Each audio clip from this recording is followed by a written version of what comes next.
할렐루야, 교회 여러분 반갑습니다. 오늘 새벽에 또 이렇게 하나님 앞에 영상으로 예배하시는 여러분들에게 주님의 은총이 함께 하시기를 바랍니다. 우리 다 같이 찬송가 293장을 찬양드리겠습니다.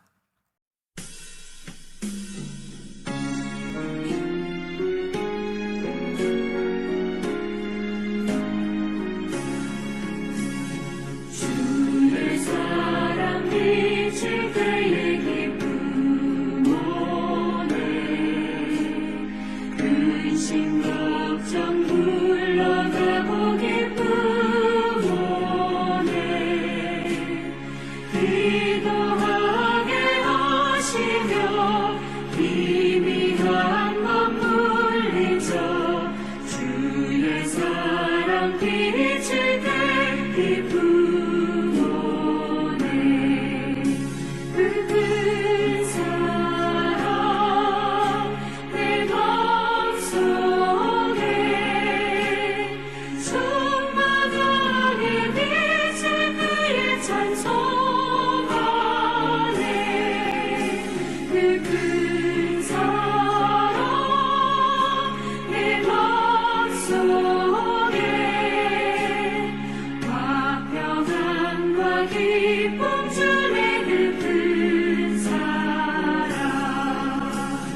주의 사랑 비칠 때에 이 세상은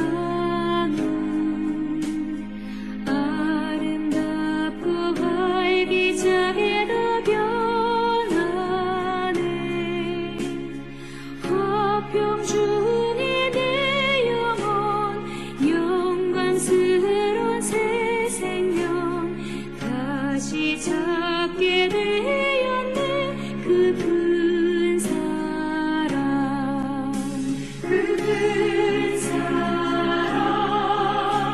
내 맘속에 충만하게 비칠 때에 찬송하네. 그 큰 사랑 내 맘속에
오늘 이 시간 우리에게 주신 하나님 말씀은 데살로니가전서 4장 9절로 12절 말씀입니다.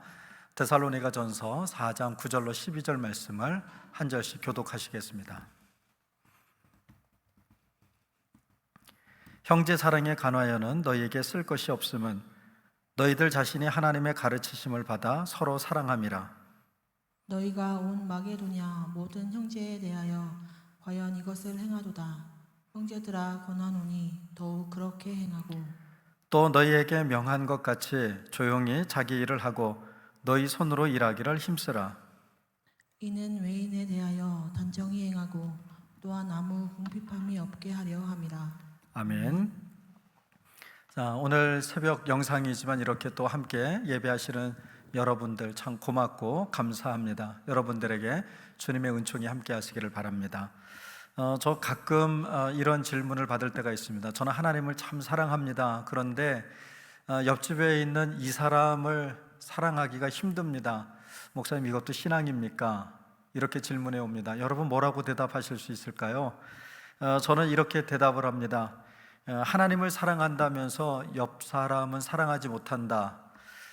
그건 마치 아버지는 좋은데 그 아버지의 자식은 좋아하지 않는다, 뭐 이런 말과도 비슷해 보입니다. 사실 말이 안 됩니다. 하나님을 사랑하는 사람은 하나님이 사랑하는 사람을 사랑하지 않을 수 없기 때문입니다. 이건 우리가 노력해서 억지로 만드는 것은 아니죠. 그러나 하나님을 사랑하면 자연스럽게 흘러나오는 것이기도 합니다. 오늘 본문이 그런 얘기를 하는데요. 데살로니가 교회를 향해서 바울이 형제 사랑은 더 가르칠 것이 없다 이렇게 말합니다. 왜 그렇습니까? 오늘 본문을 한번 들어가 보실게요. 여러분, 데살로니가는 로마 제국의 아주 큰 항구 도시였습니다. 사람과 물자가 모이는 번화한 곳이었죠. 그만큼 우상이 가득하고 경쟁이 치열한 곳이라는 이야기이기도 합니다. 바울이 이곳에 머문 기간은 그렇게 길지 않습니다. 사도행전을 보면 몇 주 만에 박해가 일어났고 그 박해 때문에 급하게 떠나야 했기 때문입니다. 그런데 그 짧은 기간 동안에 세워졌던 교회가 정말 놀랍도록 잘 자랐습니다. 그 도시의 분위기를 생각해 보십시오. 여러분, 헬라 문화 속에서 형제를 사랑한다, 헬라어로는 필라델피아라고 하는 단어를 쓰는데요. 이 말은 피를 나눈 친형제 사이의 사랑, 이런 뜻을 가지고 있습니다. 바울이 이 단어를요, 피 한 방울 섞이지 않은 교회 교인들, 그들에게 그대로 가지고 와서 적용을 합니다.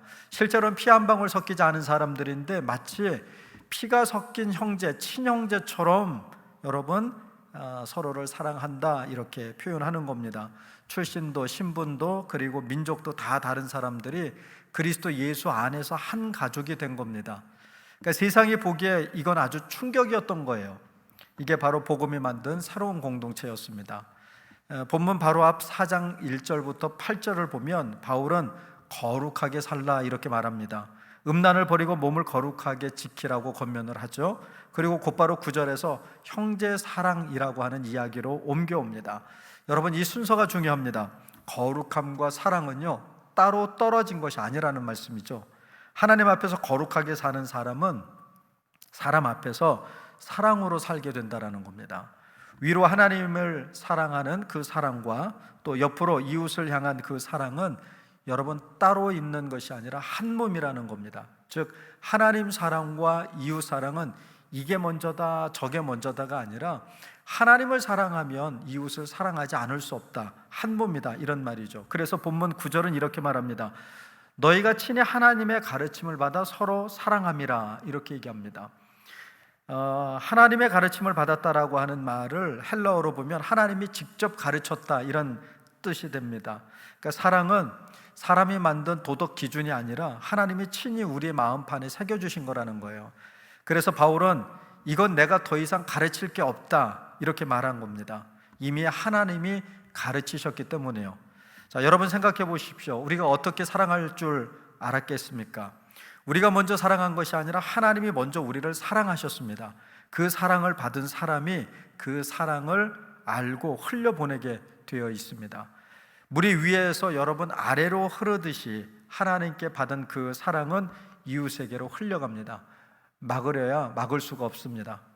요한일서 4장 20절은 아주 분명하게 못 받고 있죠. 보는 형제를 사랑하지 않는 자가 보지 못하는 하나님을 사랑할 수 없느니라. 눈에 보이는 사람도 사랑하지 못하면서 눈에 보이지 않는 하나님을 사랑한다라고 말하는 것은 어불성설이다, 이런 말입니다. 자, 그러니 이웃 사랑은 신앙의 곁가지가 아니라 하나님 사랑의 증거입니다. 그러니까 내가 하나님을 사랑한다면 이웃을 사랑하는 것으로 드러나야 하고 또 드러날 수밖에 없다라는 얘기죠. 그런데 바울은 여기서 한 걸음 더 나갑니다. 사랑하라고만 말하지 않습니다. 조용히 자기 일을 하고 너희 손으로 일하기를 힘쓰라 라고 11절에서 말씀합니다. 이게 무슨 사랑입니까? 데살로니가 교회에는 주님이 오신다며 일을 놓고 빈둥대며 사는 사람들이 있었다는 거예요. 주님 곧 오실 텐데 뭐 더 이상 일을 할 필요가 뭐가 있냐, 주님 오실 날 기다리면 된다, 이렇게 얘기하는 사람들이 있었다는 거예요. 그들은 자기 손으로 벌지 않으니 결국 남에게 신세를 줬습니다. 여러분, 그건 사랑이 아니라 짐입니다. 그래서 바울이 말하는 이웃 사랑은 감정만 사랑하는 것이 아니라 성실하게 일하는 것, 남에게 여러분 손 벌리지 않고 도리어 나누어질 수 있도록 책임 있게 사는 것, 그것이 진짜 사랑이라는 거예요. 그래서 12절이 그 이유를 이렇게 얘기합니다. 외인에 대하여 단정히 해가고 아무 궁핍함이 없게 하려 함이라. 아멘. 믿지 않는 사람들이 보고 저 사람들 정말 반듯하다 이렇게 말하도록 그렇게 살라라고 말하는 겁니다. 우리의 손과 또 우리의 생활이 곧 전도라고 하는 거예요. 말로만 예수 믿으십시오, 교회 오십시오 이렇게 얘기하는 것이 아니라 우리의 그 성실함, 우리의 그 정직함, 그 삶으로 우리는 주의 복음을 전하는 겁니다. 말씀을 정리합니다. 하나님을 사랑한다면 이웃을 사랑하는 건 지극히 당연한 일이라는 겁니다. 그건 하나님이 친히 우리의 마음에 가르쳐 주신 것이기 때문에 그랬어요. 그 사랑은 말과 감정에 그치지 않고 성실한 손과 책임 있는 삶으로 드러납니다. 오늘 하루 여러분 한 사람을 떠올려 보십시오. 그리고 그를 향해서 작은 사랑 하나를 흘려보내십시오. 그것이 오늘 이 새벽 주신 말씀을 받은 그 은혜를 세상으로 흘려보내는 길입니다. 하나님이 우리를 통해서 이웃을 사랑하기를 원하고 계십니다. 그 통로로 우리를 사용해 주시기를 간절히 소망합니다. 기도하겠습니다. 사랑의 아버지 하나님, 우리를 먼저 사랑해 주셔서 감사합니다. 우리가 사랑할 줄도 몰랐던 자였으나 주님께서 친히 우리 마음에 사랑을 가르쳐 주셨습니다. 이제 그 사랑을 우리 안에만 가두지 않게 하시고 옆에 있는 한 사람에게로 흘려보내게 하여 주옵소서. 성실하게 일하고 단정하게 살아 믿지 않는 이웃까지도 주님을 보게 하옵소서. 하나님을 사랑하는 마음과 이웃을 사랑하는 손이 하나 되게 하시고 오늘 우리의 삶이 그 사랑의 증거가 되게 하옵소서. 감사함이 예수님의 이름으로 기도를 드립니다. 아멘. 오늘 우리가 함께 성찰할 질문은요, 나는 하나님을 사랑하고 이웃을 사랑하며 살고 있는지 돌아보며 이렇게 기도합니다. 마음을 다하고 뜻을 다하여 하나님을 사랑하고 이웃을 사랑하게 하소서. 받은 은혜를 기억하며 감사하게 하옵소서. 함께 기도하겠습니다.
주